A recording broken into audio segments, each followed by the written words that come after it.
Naging makulay ang pagpapailaw ng Jones Bridge sa Maynila kagabi, kung saan ipinagdiwang din ang 5 dekada ugnayan ng Pilipinas at China. Nakatutok si JB Santos. 2, 1. Sa kabila ng masamang panahon, naging makulay at magarbo ang pagpapailaw ng Jones Bridge sa Maynila.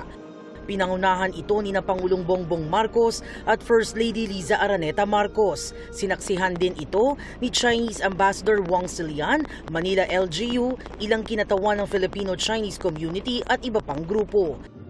Ayon sa Pangulo, marami siyang magagandang alaala sa Binondo, tulad ng mga Chinese foods and delicacies.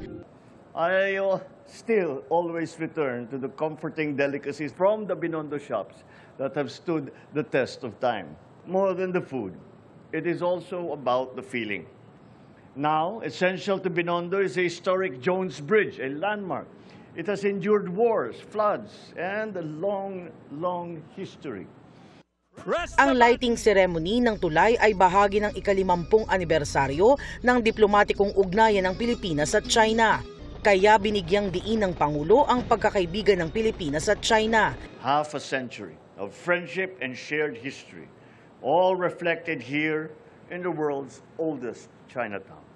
Sabi naman ni Chinese Ambassador, sana raw kooperasyon imbis na alitan ng mas mapalalim pa ng dalawang bansa.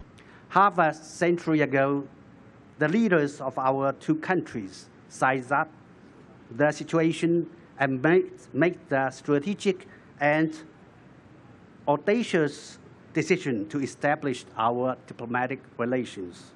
We have every reason to revisit the original vision of our forefathers and follow the heartfelt wishes of our two peoples to seek cooperation instead of confrontation, dialogue instead of conflicts. China and the Philippines are close neighbors that cannot move apart. Ang pagpapailaw sa Jones Bridge ay inisyatibo ng gobyerno at private sectors. Bahagi rin ito ng Pasig Bigyang Buhay Muli o PBBM program na layong pasiglahin ang turismo sa paligid ng Ilog Pasig. Inaasahan daw nilang darayuhin ang lingguhang lights and sound show sa Jones Bridge. Para sa GMA Integrated News, Jamie Santos, nakatutok 24 oras.